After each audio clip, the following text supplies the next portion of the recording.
Did you ever stop and ask yourself, why is it that some people are more successful than others? Why is it some people make more money, live longer, have better relationships, while the great mass of men, as Thoreau said, live lives of quiet desperation? When I was 15, I set out on a lifelong journey to find the answer to that question. Why are some people more successful than others? And over the years, I've read and studied for over 30,000 hours to find the secrets of success. And I'm happy to say that I eventually found the answers I was looking for. Today I know and I've proven that success in any field, including this field, is as predictable as the sun rising in the east and setting in the west. And my purpose in speaking with you today is to share with you some of the most important things I've ever learned. About 5 years ago, I met a wise and wealthy man who had spent his entire life studying success. And he'd reached a clear conclusion concerning the reason for success in life and especially in business. He's dead now, but I'll never forget what he told me, because I immediately recognized that he put the finger on my reason for success and yours, as we'll talk about in a minute. He said the key to success was to set a goal and then to stay with it until you achieve success in at least one important thing. He said that your subconscious mind will then accept that success experience and store it as a pattern, like a template.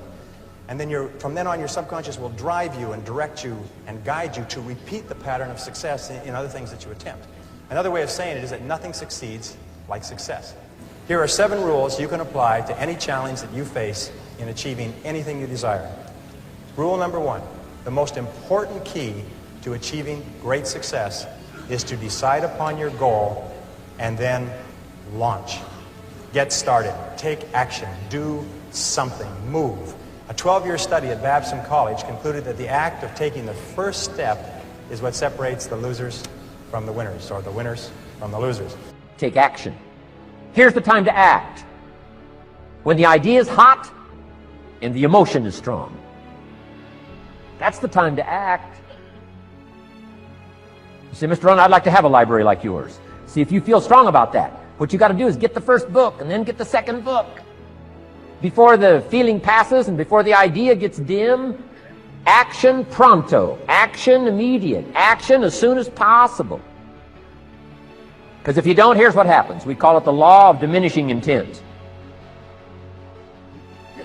We intend to when the idea strikes us. We intend to when the emotion is high. But now if you don't translate that into action fairly soon, now the intent starts to diminish. And a month from now it's cold. A year from now, can't be found. So act. Set up a discipline when the emotions are high and the idea is strong and clear and powerful.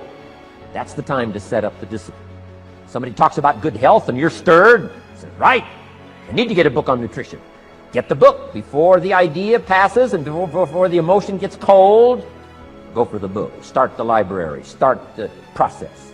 Fall on the floor. Do some push-ups. Action. Got to take action.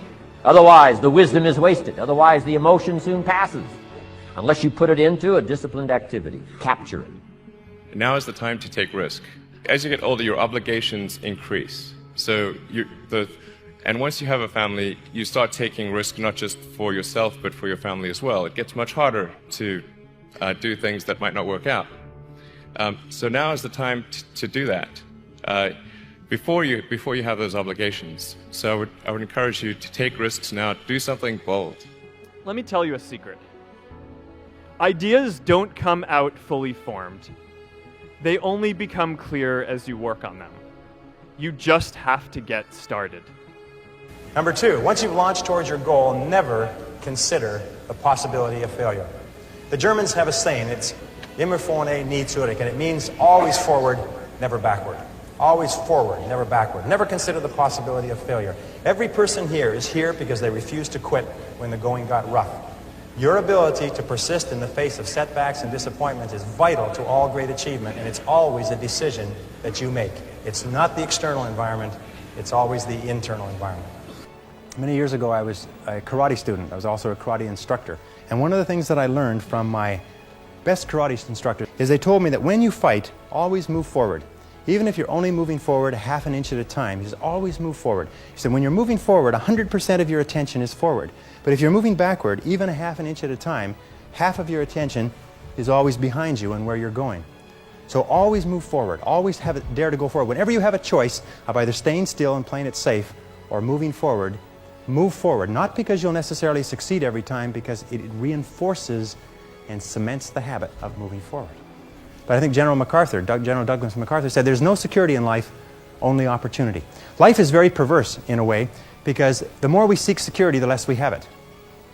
And the more we seek opportunity, the more we have security.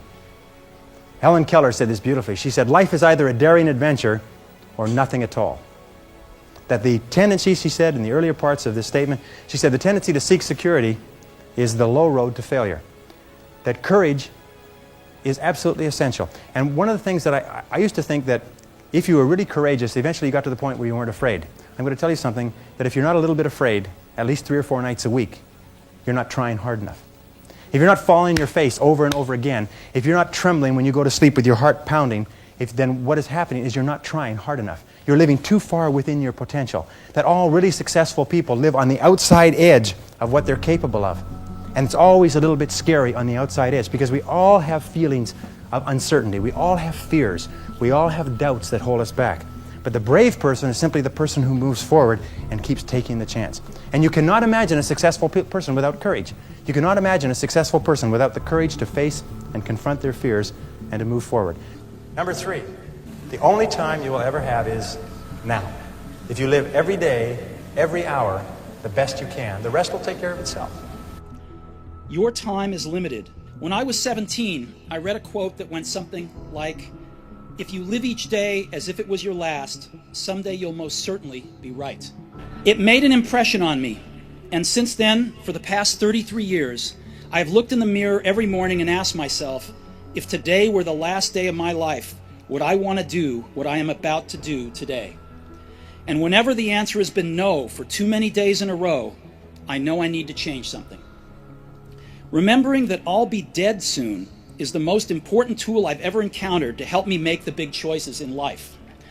Because almost everything, all external expectations, all pride, all fear of embarrassment or failure, these things just fall away in the face of death, leaving only what is truly important. Remembering that you are going to die is the best way I know to avoid the trap of thinking you have something to lose. You are already naked. There is no reason not to follow your heart. Your time is limited, so don't waste it living someone else's life. Don't be trapped by dogma, which is living with the results of other people's thinking. Don't let the noise of others' opinions drown out your own inner voice. And most important, have the courage to follow your heart and intuition. They somehow already know what you truly want to become. Everything else is secondary.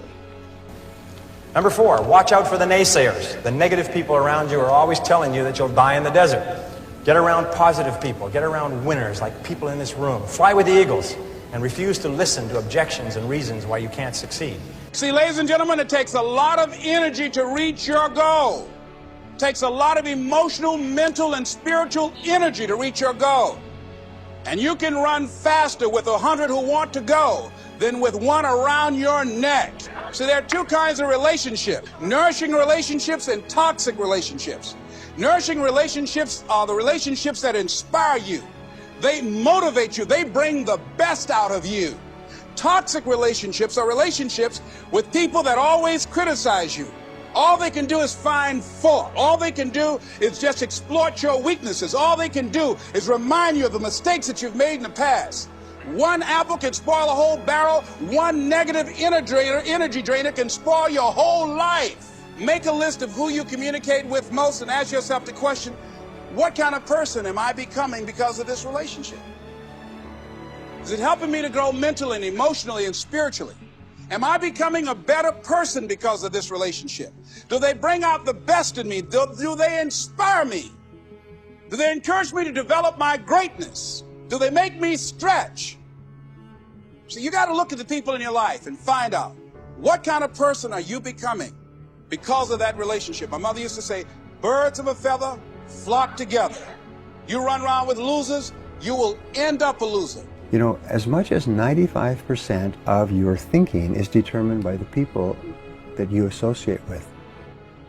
There is what you've heard about the law of attraction. And the law of attraction says that if you change the way you think, you start to attract new people into your life. If you become aggressive about personal development and personal growth, you start to meet other people who think the same way. And the old groups of people that you associated with fall away, and the new group of people appears. So people say, well, where do I find positive people who are thinking about success all the time? First you become one, and then you will naturally attract it. Number 5, welcome obstacles and difficulties as valuable and inevitable steps on the ladder of success. Remember that difficulties come not to obstruct, but to instruct. Difficulties come not to obstruct, but to instruct. And when you look back on any achievement, you will find it was preceded by many difficulties and many lessons. They are the price that you pay for your success, and no success is possible without them. The greatest successes come from having the freedom to fail. Facebook wasn't the first thing I built. I also built chat systems and games, study tools and music players, and I'm not alone. J.K. Rowling got rejected 12 times before she finally wrote and published Harry Potter. Even Beyoncé had to make hundreds of songs to get Halo. I was lucky. I found what I loved to do early in life. Woz and I started Apple in my parents' garage when I was 20. We worked hard, and in 10 years, Apple had grown from just the two of us in a garage into a $2 billion company with over 4,000 employees. We just released our finest creation, the Macintosh, a year earlier, and I just turned 30. And then I got fired, and so I decided to start over. But it turned out that getting fired from Apple was the best thing that could have ever happened to me. The heaviness of being successful was replaced by the lightness of being a beginner again, less sure about everything. It freed me to enter one of the most creative periods of my life. During the next 5 years, I started a company named Next, another company named Pixar. Pixar went on to create the world's first computer animated feature film, Toy Story, and is now the most successful animation studio in the world. In a remarkable turn of events, Apple bought Next, and I returned to Apple, and the technology we developed at Next is at the heart of Apple's current renaissance. And Lorene and I have a wonderful family together. I'm pretty sure none of this would have happened if I hadn't been fired from Apple. It was awful tasting medicine, but I guess the patient needed it. Sometimes life's going to hit you in the head with a brick. Don't lose faith. Number 6, be clear about your goal, but be flexible about the process of achieving it. Be willing to change, to try something new. Keep your mind open and fluid and flexible. Be willing to accept feedback from your environment and correct your course. This is a key quality of peak performers. They're not rigid, they're flexible. Remember, it's not what you have, but what you do with what you have that separates winners from losers. It's not what happens to you, but how you respond to what happens to you that counts. In the final analysis, your response to the adversity of life is the real measure of who you are and what you're made of. The Greek philosopher Epictetus once said that circumstances do not make the man or woman, they merely reveal him to himself. When you find out who you really are when you face adversity. And remember, number 7, the last rule is, nobody does it alone.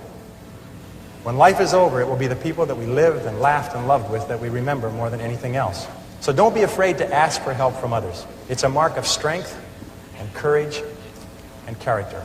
And don't be reluctant to give of yourself to others generously. It's the mark of caring and compassion and personal greatness. Everyone eventually goes through periods of great difficulty, their own private hells, their dark nights of the soul. But it is by facing whatever life gives us with courage and determination that we grow more surely toward the stars.